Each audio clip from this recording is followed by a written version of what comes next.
Assalamualaikum warahmatullahi wabarakatuh. Apa kabar sahabat Al-Fatah yang dimuliakan Allah? Semoga kita dalam keadaan sehat, dilimpahkan rezekinya dan diberikan keberkahan dunia dan akhirat. Amin ya robbal alamin.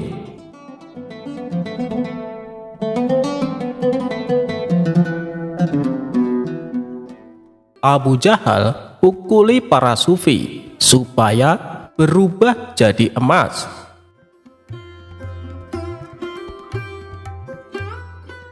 Berawal dari adanya seorang pedagang sukses bernama Abdul Malik. Ia dikenal sebagai orang baik dari negeri Khurasan. Kekayaannya yang berlimpah selalu dimanfaatkan untuk bersedekah. Abdul Malik kerap mengundang orang-orang miskin untuk makan bersama di rumahnya.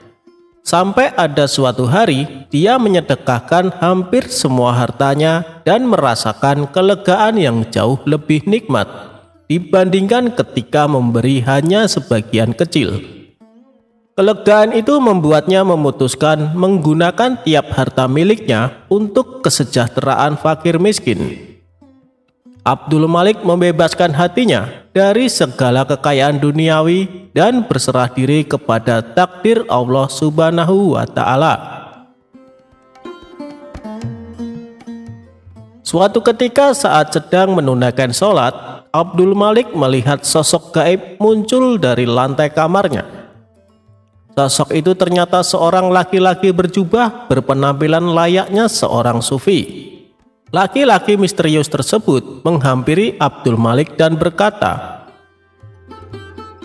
"Wahai Abdul Malik, manusia murah hati dari Khurasan, aku adalah dirimu sendiri karena engkau telah berbuat kebajikan yang sungguh mulia. Kau mampu melepaskan diri dari kekayaan tanpa merasa menjadi orang hebat. Oleh karena itu, aku menganugerahkan kau dari sumber anugerah yang sejati. Ketahuilah, setiap hari dengan cara ini aku akan muncul di depanmu. Saat itu pukullah aku dan aku akan berubah menjadi emas. Ambillah emas itu sebanyak yang kau mau. Tak perlu khawatir kau akan menyakitiku, sebab yang kau ambil akan diganti dari sumber segala anugerah." Setelah berkata demikian, sosok itu pun lenyap seketika.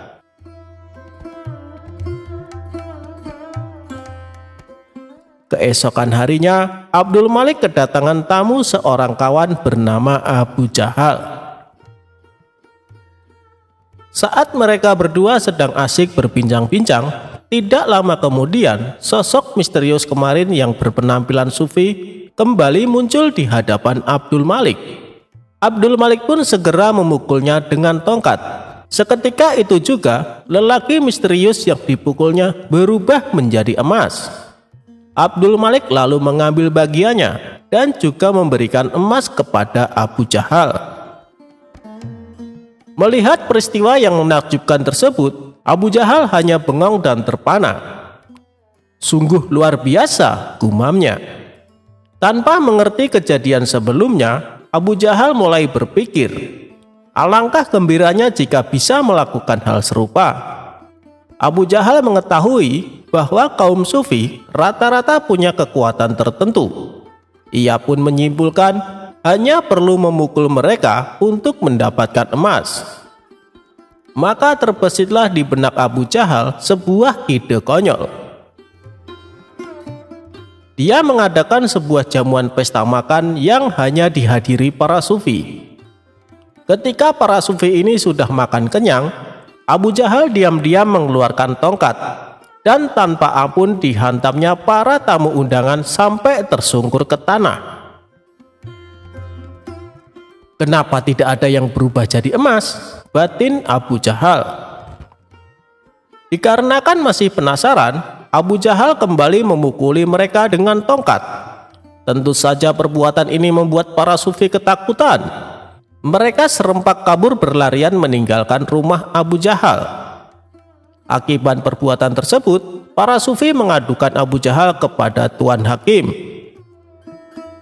Setelah itu ditangkaplah Abu Jahal dan disidangkan. Di hadapan Tuan Hakim, Abu Jahal beralasan bahwa perbuatannya ini semata-mata ingin meniru Abdul Malik. Pasalnya, dia pernah melihat Abdul Malik memukul seorang sufi, dan seketika itu juga orang yang dipukul berubah menjadi emas. Mendengar pengakuan Abu Jahal yang tidak masuk akal, Tuan Hakim kembali bertanya, "Apa kau yakin dengan yang kau lihat, Abu Jahal?" "Hamba yakin sekali, Tuan Hakim. Kalau tidak percaya, panggil saja Abdul Malik kemari," jawab Abu Jahal. Maka dipanggillah Abdul Malik ke pengadilan untuk dimintai keterangan.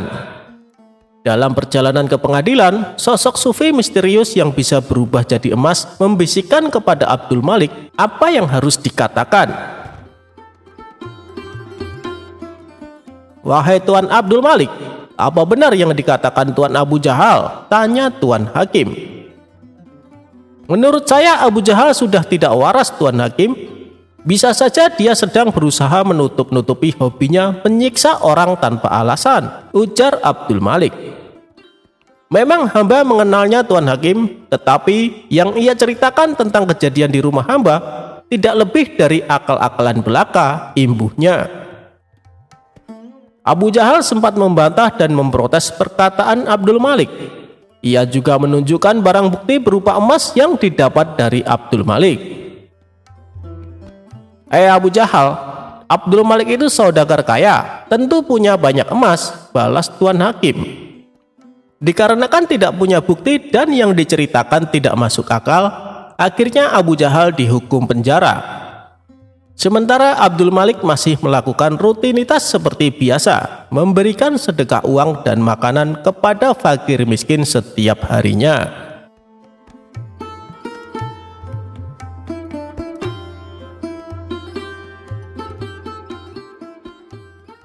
Abu Nawas perlihatkan wajah setan, ternyata memang mengerikan. Alkisah, suatu hari Abu Nawas sedang bepergian ke suatu tempat karena ada suatu urusan.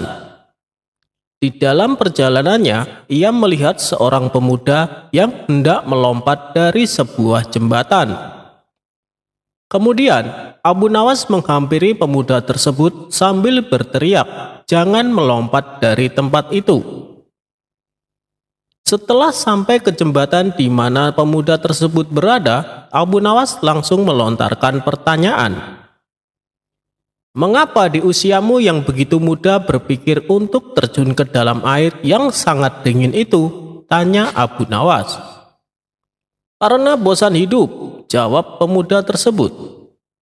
Tentu saja jawaban dari pemuda tersebut tidak bisa diterima oleh Abu Nawas begitu saja. Maka Abu Nawas pun kemudian kembali berkata seperti ini, "Nak, dengarkan saya.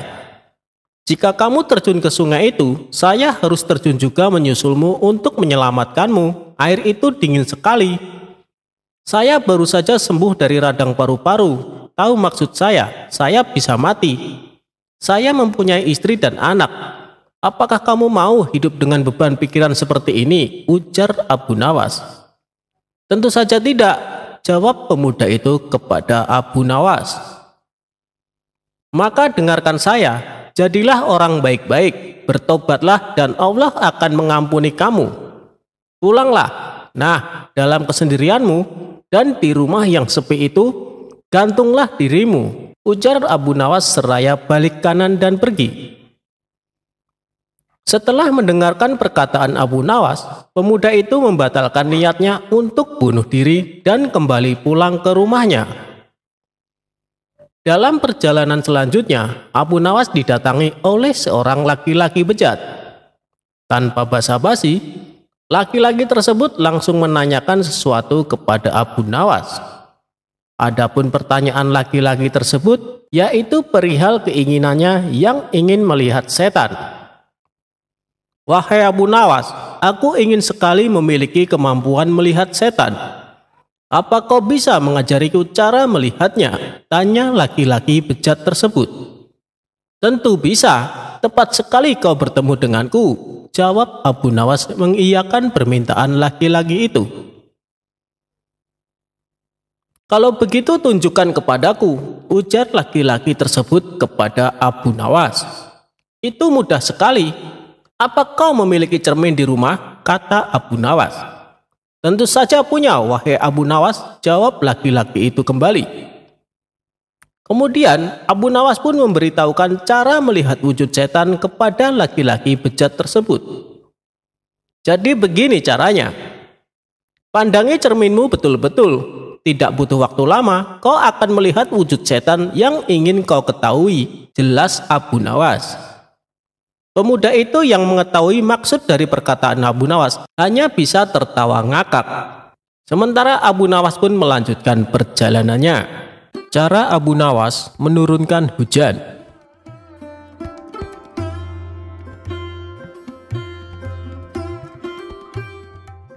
Kisahnya bermula ketika Abu Nawas melakukan kesalahan yang membuat Baginda Raja sangat marah.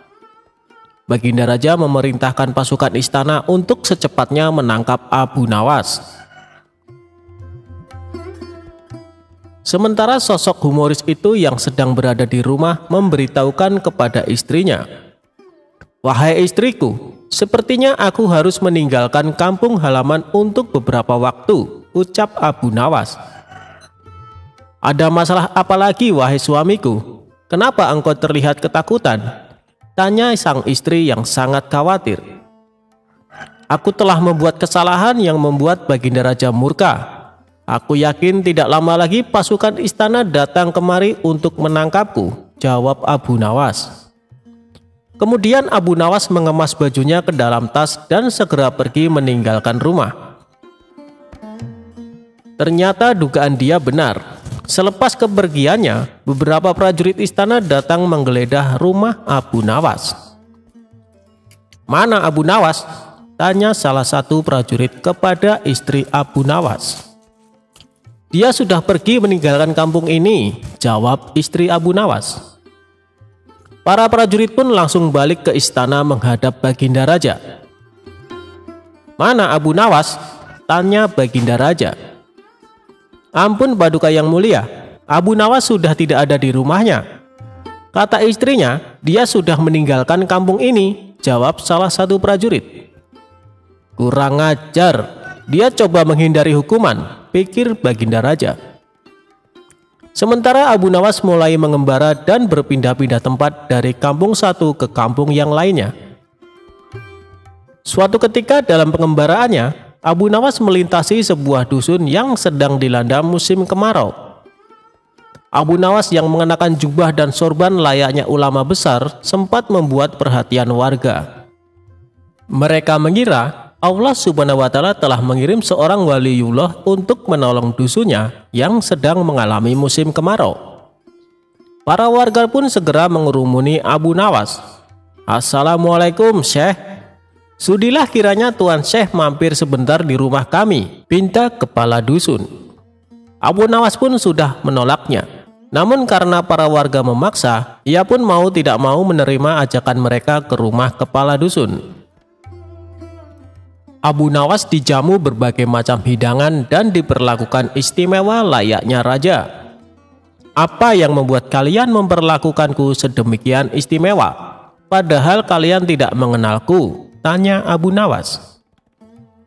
"Begini Tuan Syekh, dari penampilan Tuan, kami yakin kalau Tuan adalah ulama besar yang dikirim Allah Subhanahu wa Ta'ala untuk membantu desa kami," jawab kepala dusun. "Memangnya apa yang menimpa desa kalian?" tanya Abu Nawas lagi. "Sudah berbulan-bulan desa kami mengalami musim kemarau, tanaman-tanaman mati, air persediaan kami tinggal beberapa ember. Doakanlah desa kami, wahai Tuan Syekh, agar desa kami diturunkan hujan," jelas kepala dusun. Abu Nawas terdiam mendengar keluhan mereka. Ia juga berbulan-bulan tidak mandi dan bajunya sudah lama tidak dicuci. Padahal tujuannya ke sini untuk menumpang mandi. Beberapa lama kemudian muncullah ide cemerlang di otaknya. "Baiklah, aku akan memanjatkan doa kepada Allah supaya desa kalian diturunkan hujan. Tapi ada syaratnya," ujar Abu Nawas. "Apa itu syaratnya Tuan Syekh?" "Kami bersedia melakukannya, balas kepala dusun. Syaratnya adalah kumpulkan semua air persediaan kalian dan ditaruh di tengah lapangan, perintah Abu Nawas. Para warga pun membawa air terakhir yang mereka miliki. Total air yang terkumpul hanya 2 ember. Kemudian air tersebut ditaruh di tengah lapangan. Abu Nawas melepas bajunya dan mencucinya dengan air di ember pertama. Sedangkan air di ember kedua dia gunakan untuk mandi. Melihat hal itu, para warga pun menjadi terkejut. "Wahai Tuan Syekh, itu air terakhir persediaan kami yang rencananya untuk minum anak-anak kami," ucap salah satu warga. Perbuatan Abu Nawas ini tentunya mengundang reaksi kemarahan warga. Ada yang mencemooh, ada yang membentak, ada pula yang menghujat. Namun di tengah kegaduhan itu, Abu Nawas dengan tenang mengangkat bajunya yang dicuci, lalu menjemurnya, dan perkataan para warga tidak dihiraukannya. Para warga bertambah emosi sehingga hendak memukulinya. Tapi niat mereka langsung terhenti karena tiba-tiba terdengar suara guntur yang disusul hujan lebat. Penduduk pun lupa dengan marahnya, bahkan sebaliknya. Mereka berebutan mencium tangan Abu Nawas dan mulai berteriak kegirangan menyambut datangnya hujan yang sudah lama ditunggu. Saat itu sang kepala dusun menghampiri Abu Nawas. "Tuan Syekh, sebenarnya doa apa yang Tuan panjatkan sehingga langit berkenan menurunkan hujan?" tanya kepala dusun. Dengan polosnya Abu Nawas menjawab, "Begini, doaku biasa saja. Tapi jubahku ini tinggal satu dan tidak pernah dicuci selama berbulan-bulan. Bila aku menjemurnya, pasti hujan akan turun deras. Mungkin karena langit tidak tahan dengan bau jubahku ini," celetuk Abu Nawas cengengesan. Mendengar hal itu, sontak para warga langsung tertawa terpingkal-pingkal. Sejak saat itu Abu Nawas mulai menetap di sana sembari menunggu kemarahan Baginda Raja reda.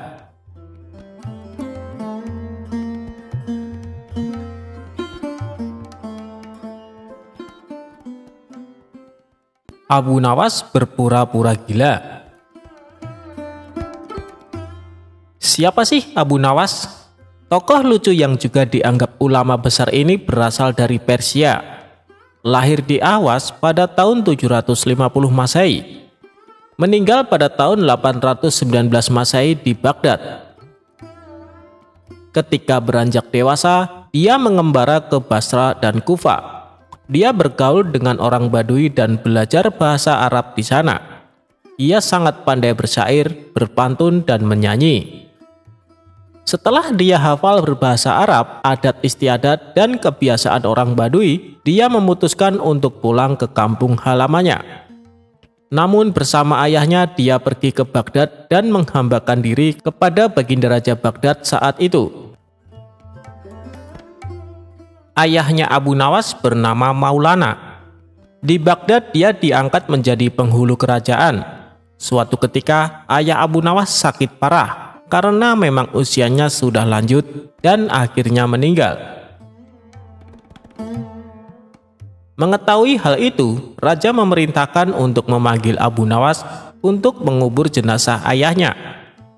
Setelah acara pemakaman selesai, Baginda Raja berencana mengangkat Abu Nawas menjadi penghulu atau kadi kerajaan untuk menggantikan ayahnya. Mengetahui hal itu, Abu Nawas yang diketahui cerdas itu tiba-tiba berperilaku aneh. Orang-orang dibuat heran oleh Abu Nawas. Setelah upacara pemakaman ayahnya, dia mengambil sepotong batang kayu dan menungganginya seperti kuda. Dia berlari-lari dari kuburan ke rumahnya. Pada kesempatan lain, dia mengajak beberapa anak kecil untuk pergi ke kuburan ayahnya. Abu Nawas mengajak anak-anak bermain rebana membuat orang semakin heran dengan kelakuan Abu Nawas dan menganggapnya telah gila karena ditinggal mati ayahnya. Pada suatu hari Baginda Raja mengutus beberapa orang untuk menemui Abu Nawas. "Hai Abu Nawas, kamu dipanggil Raja untuk menghadap beliau," kata salah satu utusan raja.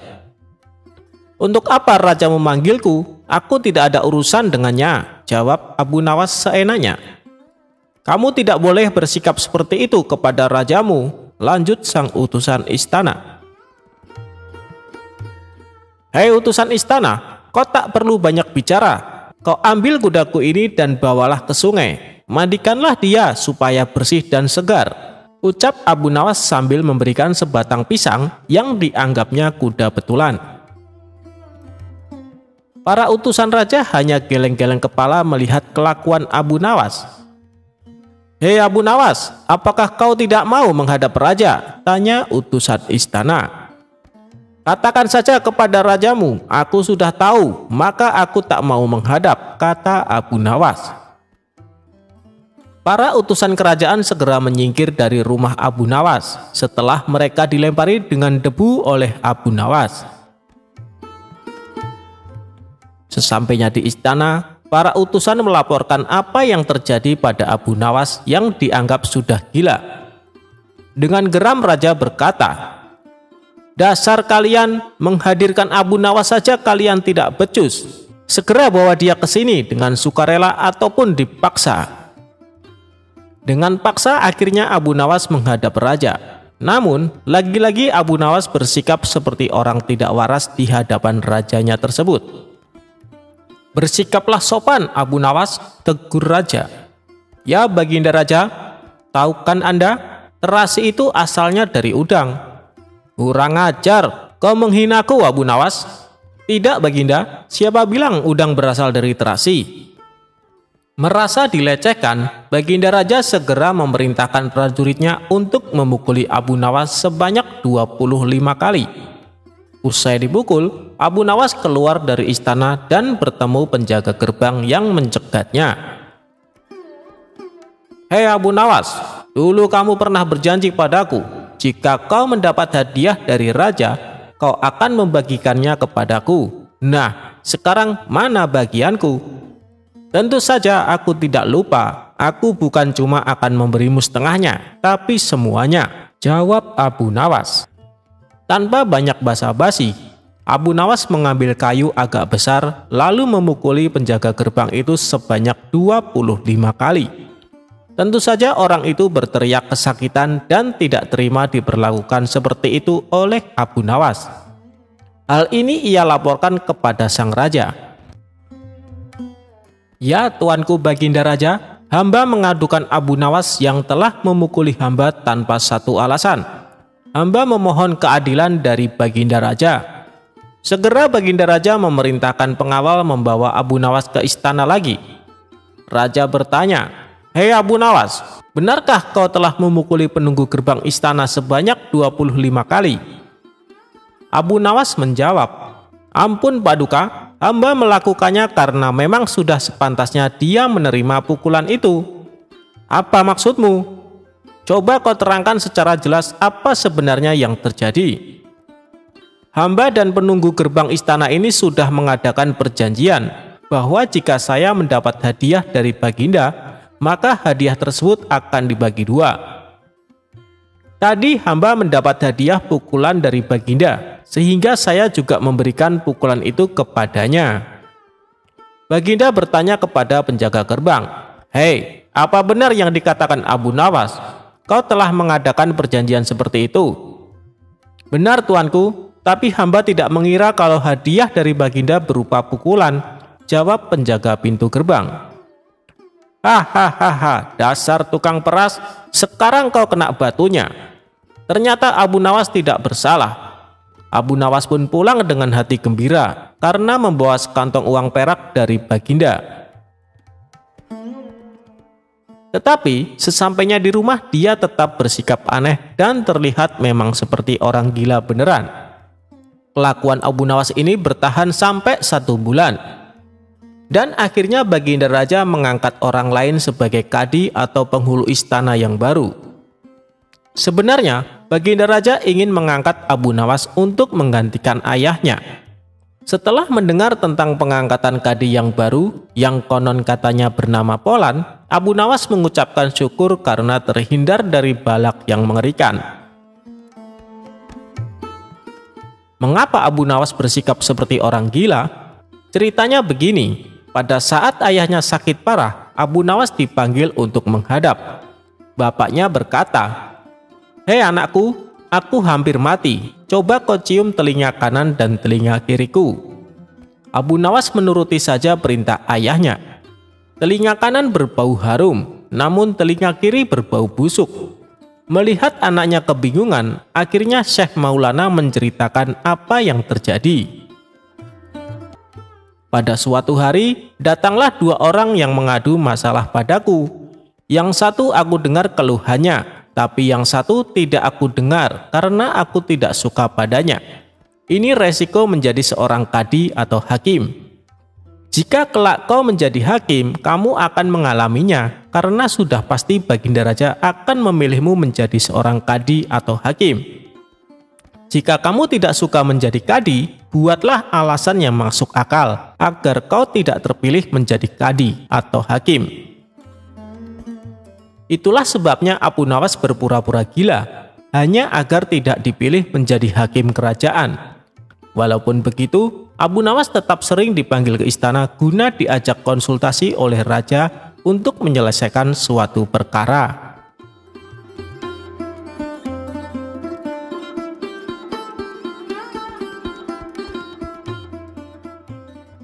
Abu Nawas tangkap harimau berjenggot. Suatu ketika, Baginda Raja terlihat sangat marah kepada Abu Nawas yang telah berkali-kali mempermainkan dirinya dengan cara-cara yang sangat kurang ajar. Tak main-main, bahkan kali ini Baginda Raja ingin membunuh Abu Nawas jika gagal dalam melaksanakan perintahnya. "Hei Abu Nawas, sekarang juga kamu harus mempersembahkan kepadaku seekor harimau berjenggot. Jika gagal, aku akan membunuh engkau," tegas Baginda Raja. "Ya Tuanku Paduka, semua perintah Paduka akan hamba laksanakan. Namun untuk yang satu ini, hamba mohon waktu 8 hari, jawab Abu Nawas. Setelah percakapan itu, Abu Nawas pulang ke rumahnya. Sepertinya ia sudah menangkap gelagat bahwa kali ini Baginda Raja memang sangat marah kepadanya. Baginda Raja rupanya sedang mencari akal agar dapat mencelakakan Abu Nawas. "Jadi aku juga harus berhati-hati," pikir Abu Nawas dalam perjalanan. Setibanya di rumah, Abu Nawas memanggil 4 orang tukang kayu dan disuruh untuk membuat kandang macan. Hanya dalam 3 hari kandang macan tersebut sudah jadi. Abu Nawas lalu berpesan kepada istrinya agar menjamu orang yang berjenggot apabila datang ke rumah. "Istriku, jika nanti engkau mendengar aku mengetuk pintu, suruh dia masuk ke dalam kandang itu," kata Abu Nawas sambil menunjuk kandang macan itu. "Baik suamiku," jawab istrinya. Ia kemudian bergegas pergi menuju musola dan membawa sajadah. "Hei Abu Nawas, tumben sholat di sini?" tanya imam dan penghulu musola itu. "Sebenarnya saya mau menceritakan hal ini kepada orang lain, tapi kalau tidak kepada tuan penghulu, kepada siapa lagi saya mengadu?" jawab Abu Nawas. "Tadi malam saya ribut dengan istri saya, itu sebabnya saya tidak mau pulang ke rumah." Abu Nawas melanjutkan ceritanya. Pucuk dicinta, ulam pun tiba. Kubiarkan Abu Nawas tidur di sini, dan aku pergi ke rumah Abu Nawas menemui istrinya. Sudah lama aku menaruh hati kepada perempuan cantik itu, pikir penghulu itu yang duduk di depan Abu Nawas. "Abu Nawas, bolehkah aku menyelesaikan perselisihan dengan istrimu itu?" tanya sang penghulu. "Silahkan, hamba sangat berterima kasih atas kebaikan hati tuan," jawab Abu Nawas. Tak menunggu waktu lama, penghulu itu pergi ke rumah Abu Nawas dengan hati berbunga-bunga dan dengan wajah berseri-seri. Setelah sampai, ia mengetuk pintu rumah Abu Nawas. Begitu pintu terbuka, ia langsung menghampiri istri Abu Nawas dan diajak untuk bersanding. "Hei Adinda, apa gunanya punya suami jahat dan melarat? Lagi pula Abu Nawas tak karuan, lebih baik kamu jadi istriku," Kamu dapat hidup senang dan tidak kekurangan sesuatu apapun, kata penghulu itu. Baiklah jika keinginan Tuan demikian, jawab istri Abu Nawas. Tak berapa lama kemudian, terdengar pintu rumah Abu Nawas diketuk oleh seseorang. Ketukan itu membuat penghulu kaget dan kebingungan kemana ia harus bersembunyi. Tuan, silakan bersembunyi di dalam kandang itu, kata istri Abu Nawas sambil menunjuk kandang yang terletak di dalam kamar Abu Nawas. Tanpa pikir panjang lagi, penghulu itu masuk ke kandang itu dan menutupnya dari dalam. Sedangkan istri Abu Nawas segera membukakan pintu sambil menengok ke kanan dan kiri. Abu Nawas lalu masuk ke rumah. "Hei istriku, apa yang ada di dalam kandang itu?" tanya Abu Nawas. "Tidak ada apa-apa," jawab istrinya. "Apa putih-putih itu?" tanya Abu Nawas dengan penasaran. Lalu melihat penghulu itu gemetaran karena malu dan ketakutan. Setelah 8 hari, Abu Nawas memanggil 8 kuli untuk memikul kandang itu ke istana. Para warga ternyata sudah geger ingin melihat harimau berjenggot. Karena seumur hidupnya, mereka tidak pernah melihat harimau berjenggot. Jangankan melihat, mendengar harimau berjenggot pun belum pernah. Mereka terheran-heran akan kehebatan Abu Nawas yang telah memiliki seekor harimau berjenggot. Tetapi begitu melihat penghulu di dalam kandang itu, mereka tidak bisa bilang apa-apa. Selain mengiringi kandang itu sampai ke istana, hingga menjadi arak-arakan panjang, si penghulu menjadi sangat malu. Tak lama kemudian, sampailah iring-iringan itu ke dalam istana. "Hei Abu Nawas, apa kabar? Apakah kamu sudah berhasil mendapatkan harimau berjenggot?" tanya Baginda. "Dengan berkat dan doa tuanku, alhamdulillah hamba berhasil," jawab Abu Nawas. Maka dibawalah kandang itu ke hadapan Baginda Raja. Ketika Baginda hendak melihat harimau tersebut, si penghulu memalingkan mukanya ke arah lain dengan muka merah padam karena perasaan malu bercampur takut. Tiba-tiba Baginda Raja menggeleng-gelengkan kepala dengan takjub. Sebab menurut penglihatan Baginda, yang ada di dalam kandang itu adalah penghulu musola. Abu Nawas buru-buru menimpali. "Ya tuanku, itulah harimau berjenggot." Tapi Baginda tidak cepat tanggap. Ia termenung sesaat karena penghulu dikatakan harimau berjenggot. Tiba-tiba Baginda bergoyang ke kiri dan ke kanan seperti orang berdoa. Penghulu, kata Baginda. "Ya tuanku Paduka, perlukah memberitahukan kenapa hamba dapat menangkap harimau berjenggot ini di rumah hamba sendiri?" kata Abu Nawas. Baginda Raja menganggukkan kepala tanda setuju.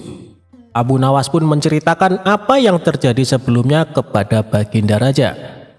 Ya, aku maklum sudah," ujar Baginda Raja sambil menoleh ke kandang itu dengan mata berapi-api. Melihat hal itu, Baginda sangat murka kepada sang penghulu. Sebab ia semestinya menegakkan hukum, ia pula yang melanggarnya, ia telah berkhianat. Baginda segera memerintahkan punggawa mengeluarkan penghulu dari kandang dan diarak keliling pasar, setelah sebelumnya dicukur botak agar diketahui oleh seluruh rakyat betapa aibnya orang yang berkhianat.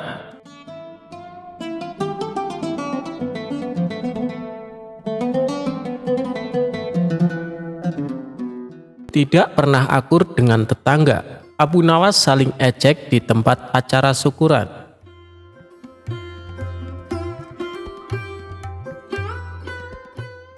Cerita lucu Abu Nawas kali ini melibatkan tetangganya yang bernama Abu Jahal. Bermula dari setiap kali ada tetangga yang mengadakan pesta, biasanya Abu Jahal yang paling rakus. Tanpa malu ia makan semua hidangan yang ada di meja makan.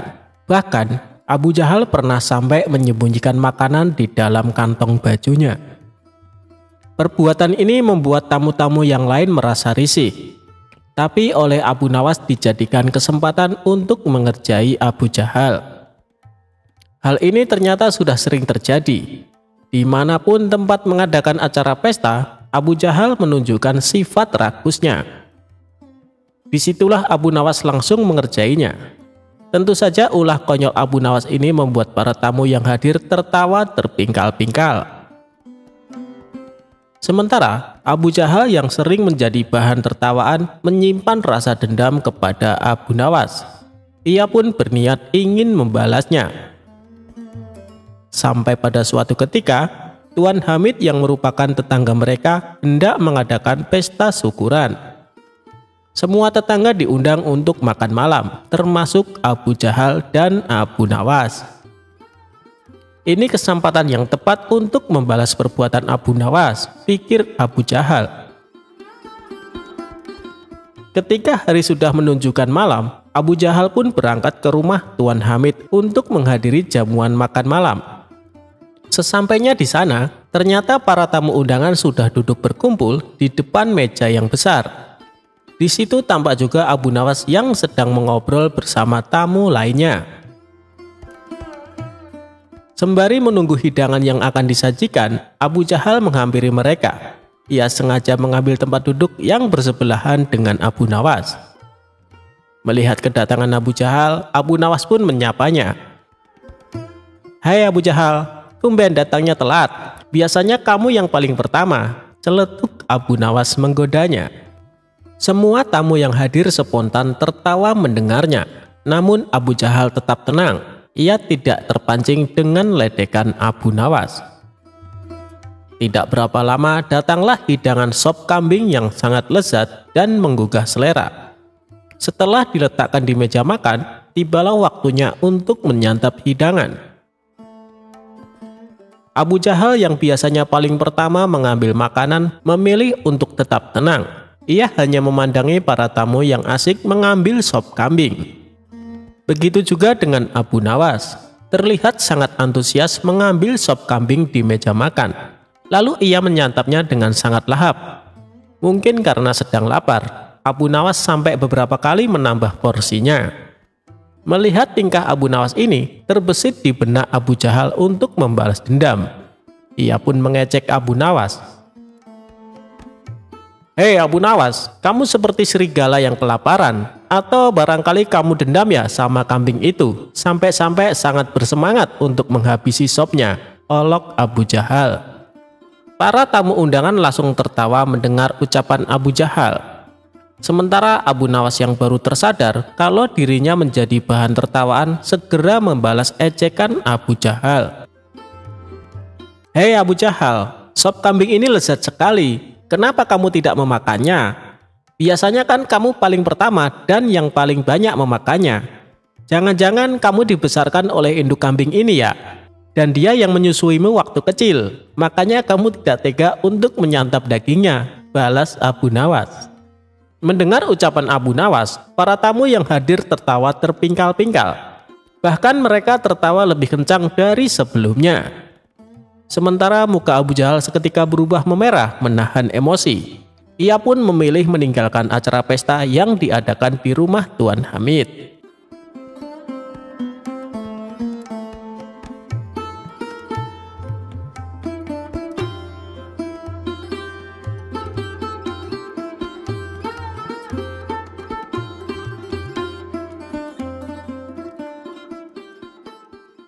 Abu Nawas dan buah anggur.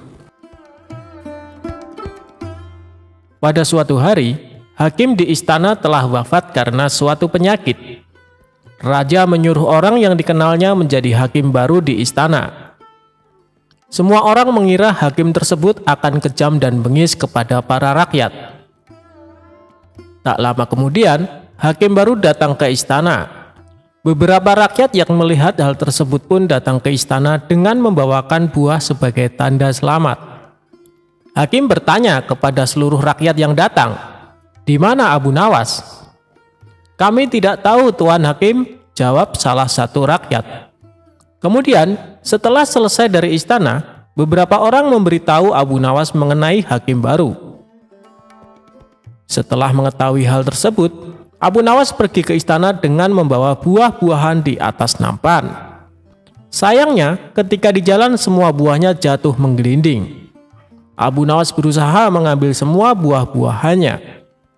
Karena cukup kesal dan lelah, Abu Nawas memakan semua buah-buahan hingga tersisa 1 butir buah. 1 butir buah tersebut dibawanya ke istana. Dan hakim baru yang melihat Abu Nawas menyambutnya dengan hangat. Kemudian Abu Nawas mempersembahkan 1 butir buah yang dia bawa. Dengan hal itu, ternyata hakim malah senang. "Meskipun hadiahmu sederhana, kamu berhak menerima hadiah yang besar dariku," ucap hakim. Hakim kemudian meminta prajurit untuk memberikan 1 kantong uang yang banyak. Abu Nawas senang dengan pemberian hakim baru. Kemudian dia kembali pulang ke rumah. Sesampainya di rumah, Abu Nawas menceritakan semuanya kepada istrinya. Setelah diberitahu, istrinya menyarankan Abu Nawas untuk memberikan buah yang lebih banyak lagi kepada hakim agar mendapatkan uang yang banyak. Keesokan harinya, Abu Nawas membawa buah nanas di keranjang yang telah dia persiapkan. Saat di jalan, Abu Nawas bertemu dengan temannya. "Kamu mau kemana, Abu Nawas?" tanya temannya. "Aku mau ke istana bertemu dengan Tuan Hakim," jawab Abu Nawas. "Apakah nanas yang kau bawa itu untuk Tuan Hakim?" tanya temannya. "Ya, tentu," kata Abu Nawas. Teman Abu Nawas menyarankan dia untuk memberikan buah anggur saja agar lebih pantas diterima oleh hakim baru. Abu Nawas setuju dengan saran temannya. Kemudian dia pergi ke pasar untuk membeli anggur terbaik di sana. Akhirnya sampailah Abu Nawas ke istana dan hakim baru menyambutnya dengan hangat. Setelah mengetahui buah yang dibawa Abu Nawas, hakim sangatlah marah. "Kamu tahu kan saya paling benci dengan buah anggur," ucapnya penuh dengan emosi. Kemudian hakim meminta prajurit untuk melempari buah anggur ke Abu Nawas. Ketika dilempari buah anggur, Abu Nawas malah berkata, "Alhamdulillah." Mendengar ucapan Abu Nawas berkali-kali, hakim merasa heran. Kemudian dia bertanya kepada Abu Nawas, "Abu Nawas, kenapa kamu terus mengucapkan Alhamdulillah ketika dilempari buah anggur?" tanya hakim. "Begini Tuan Hakim, awalnya aku ingin membawa 1 keranjang buah nanas untuk Tuan Hakim. Untungnya ada temanku yang menyarankan untuk membawa buah anggur saja. Bayangin coba kalau buah nanas yang dilemparkan bisa benjol kepala saya," jawab Abu Nawas cengengesan. Mendengar jawaban Abu Nawas, hakim terpingkal-pingkal mendengarnya. Kemudian dia diperbolehkan kembali pulang ke rumah.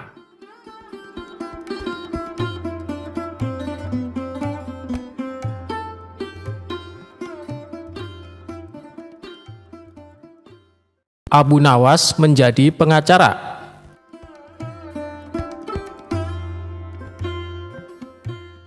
Suatu hari, raja didatangi oleh orang miskin yang mengadukan suatu masalah. "Apa masalahmu, Tuan? Cobalah ceritakan padaku," kata sang raja. "Nama saya Abu Sukun. Saya orang miskin. Di sebelah rumah saya ada orang kaya. Orang kaya itu menyuruh saya membayar uang karena saya dituduh mencium bau makanannya tanpa izin. Bagaimana saya bisa menghindari bau makanannya sementara rumahnya bersebelahan dengan rumah saya, tuanku?" kata Abu Sukun. "Apakah Anda sudah membawa kasus ini ke pengadilan?" tanya raja. "Sudah, tuanku. Namun hakim telah menghukum saya untuk membayar 100 dinar atas permintaan orang kaya itu. Saya tidak punya uang untuk membayar sebanyak 100 dinar. Orang miskin seperti saya, dari mana saya mendapatkan uang sebanyak itu?" jawab Abu Sukun dengan sedih. "Jika hakim telah mengambil keputusan, itu artinya kau bersalah dan harus membayar dendanya," kata raja. Tiba-tiba Abu Nawas berbisik kepada raja. Raja mengangguk tanda setuju dengan Abu Nawas. "Besok saya akan pergi ke pengadilan untuk meminta masalah ini untuk dibicarakan lagi supaya mendapat keadilan," kata raja. "Sudahlah, aku akan membantumu. Baginda ingin masalah ini diselidiki dan diadili dengan baik," kata Abu Nawas kepada Abu Sukun. Tengah malam, Abu Nawas meminta raja untuk pergi ke rumah hakim. Tiba-tiba mereka mendengar percakapan di rumah hakim. Dengan cepat, Abu Nawas dan raja bersembunyi sambil mendengarkan percakapan dari dalam rumah hakim. Saya mendengar raja ingin kasus saya dibawa ke pengadilan lagi. Ini uang 100 dinar saya berikan kepada Anda, agar kasus ini saya menangkan, kata si kaya. Raja pun terkejut dan marah. Besok kita harus pergi ke pengadilan, dan tuanku harus menjadi saksi atas perbuatan mereka, kata Abu Nawas. Keesokan harinya di pengadilan. Hakim, Abu Sukun telah mencium bau makanan dari rumah saya tanpa izin. Sebagai bukti, Abu Sukun semakin gemuk sementara saya semakin kurus. Itu tidak adil dan saya meminta Abu Sukun untuk membayar 100 dinar untuk bau makanan yang sudah dicium Abu Sukun, kata orang kaya. Di pengadilan, Abu Nawas adalah pengacara Abu Sukun. Abu Nawas berkata, Hakim, tidak adil jika Abu Sukun dihukum hanya karena mencium baunya saja. Sedangkan orang kaya ini yang memakan makanan dan merasa kenyang. Agar adil, saya usulkan agar orang kaya ini dibayar dengan mendengarkan suara 100 keping dinar, kata Abu Nawas tegas. Sementara, uang 100 dinarnya harus diberikan kepada Abu Sukun karena sudah difitnah. Dan hakim sendiri akan dihukum oleh raja karena memakan 100 dinar uang suap dari orang kaya, kata Abu Nawas. Hakim kaget dan sangat malu ketika tindakannya juga terungkap. Benar Hakim, aku telah melihat dan mendengar dengan jelas tentang penipuanmu tadi malam, kata sang raja.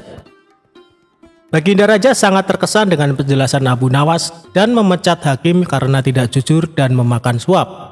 Ingat, menjadi hakim kalau tidak benar dan adil akan dijebloskan ke neraka, kata Abu Nawas sambil memberi nasihat. Raja pun senang dan memberikan banyak hadiah kepada Abu Nawas.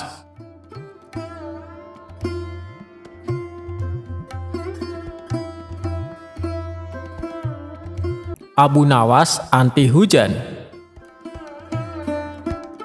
Sejak peristiwa penghancuran barang-barang di istana oleh Abu Nawas yang disaksikan oleh Baginda Raja, saat itu pula Baginda Raja sangat kesal dan ingin segera untuk menangkap si tersangka yaitu Abu Nawas agar dijebloskan ke dalam penjara karena ulah dari tingkah lakunya.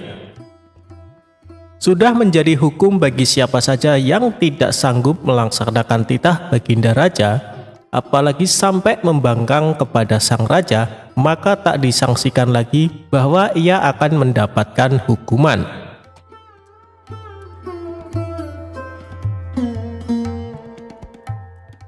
Baginda Raja pun tahu Abu Nawas amat begitu takut kepada beruang.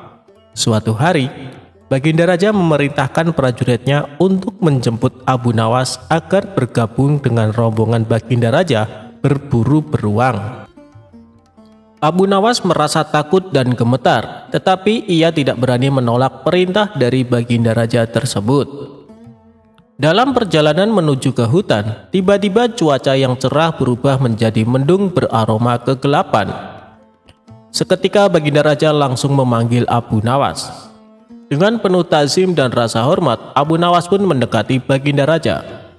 Tanya Baginda Raja tanpa sedikit pun senyum di wajahnya. Ampun tuanku, hamba belum tahu, jawab Abu Nawas dengan polosnya. Kau pasti tahu bahwa sebentar lagi akan turun hujan. Hutan masih jauh dari sini, kau kuberi kuda yang lamban. Sedang aku dan pengawal-pengawalku akan menunggangi kuda yang cepat. Nanti pada waktu makan siang kita berkumpul di tempat peristirahatanku. Bila hujan turun, kita harus menghindarinya dengan cara kita masing-masing agar pakaian kita tetap kering. Sekarang mari kita berpencar, Baginda Raja menjelaskan. Kemudian Baginda Raja dan rombongan mulai bergerak dan berpencar. Abu Nawas kini tahu Baginda Raja akan menjebaknya. Lalu ia harus mencari akal. Ia pun memutar otak cerdiknya Dan ketika Abu Nawas sedang berpikir, tiba-tiba hujan pun turun. Begitu hujan turun, Baginda Raja beserta rombongannya segera memacu kuda mereka masing-masing untuk mencapai tempat perlindungan yang terdekat. Tetapi karena derasnya hujan, Baginda Raja dan para pengawalnya basah kuyup. Ketika waktu makan siang tiba, Baginda Raja bersegera menuju tempat peristirahatan. Belum sempat baju Baginda Raja dan para pengawalnya kering, Abu Nawas datang dengan menunggang kuda yang amat lamban. Baginda Raja dan para pengawalnya seketika terperangah terkejut, kebingungan karena baju Abu Nawas tidak basah sama sekali. Padahal dengan kuda yang paling cepat pun, Baginda Raja beserta para pengawalnya tidak bisa mencapai tempat berlindung yang paling dekat sekalipun. Pada hari berikutnya, Abu Nawas diberi kuda yang cepat yang kemarin ditunggangi oleh Baginda Raja sendiri. Kini Baginda Raja dan para pengawal-pengawalnya menunggangi kuda-kuda yang lamban. Setelah Abu Nawas dan rombongan kerajaan berpencar, hujan pun turun seperti kemarin.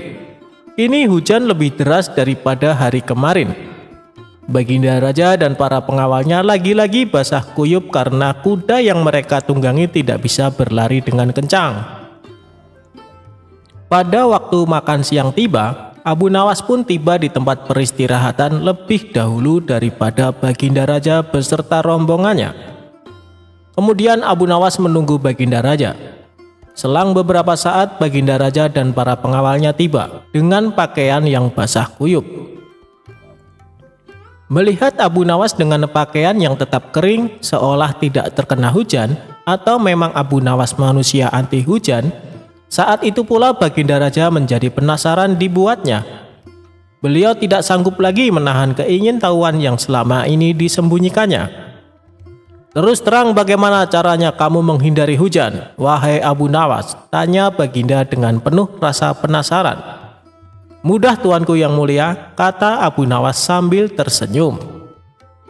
"Sedangkan aku dengan kuda yang cepat saja tidak sanggup untuk mencapai tempat berteduh terdekat, apalagi dengan kuda yang sangat lamban ini," tegas Baginda Raja. "Hamba sebenarnya tidak melarikan diri dari hujan, Tuan. Tetapi begitu waktu hujan turun, lalu hamba secepat mungkin melepas pakaian hamba dan bersegera melipatnya, lalu mendudukinya. Ini hamba lakukan sampai hujannya berhenti," ungkap Abu Nawas. Diam-diam Baginda Raja akhirnya mengakui kecerdikan Abu Nawas.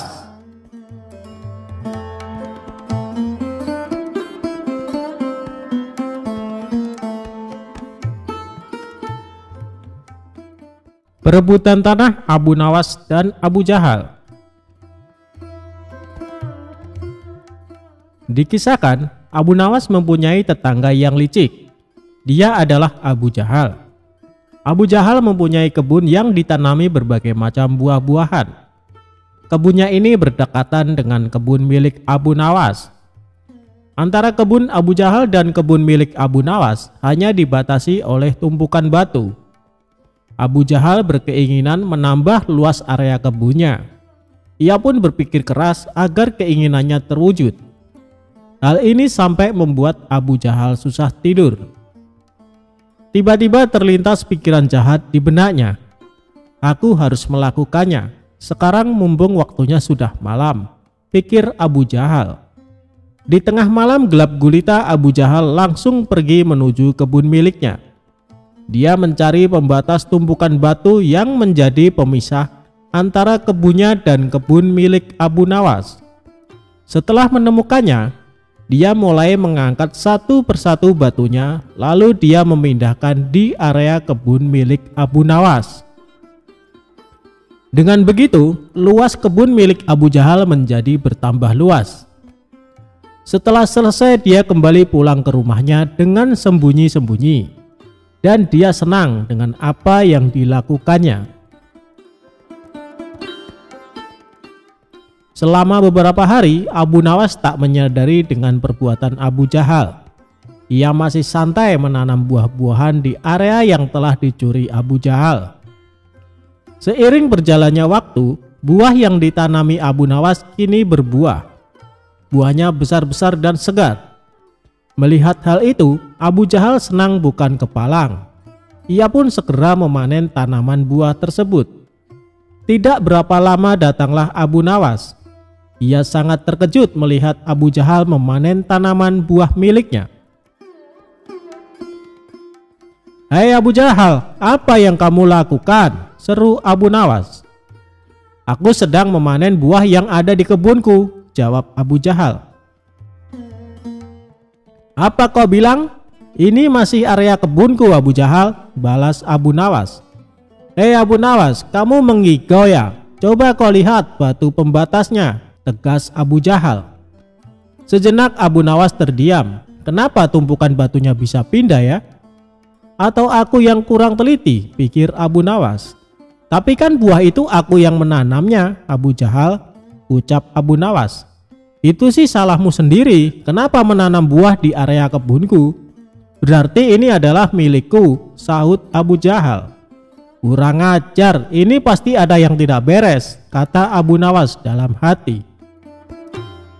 "Hei Abu Jahal, kamu pasti memindahkan tumpukan batu itu kan?" tanya Abu Nawas geram. "Jangan fitnah kamu, aku bisa mengadukannya kepada Tuan Hakim," balas Abu Jahal menggertak. "Ayo kita selesaikan masalah ini di depan Tuan Hakim," timbal Abu Nawas. Maka keduanya menghadap Tuan Hakim. Di hadapan Tuan Hakim, antara Abu Nawas dan Abu Jahal saling mengadukan masalahnya. Setelah mendengar penuturan dari kedua belah pihak, Tuan Hakim pun berkata, "Jujur saja saya sangat bingung, siapa di antara kalian yang benar?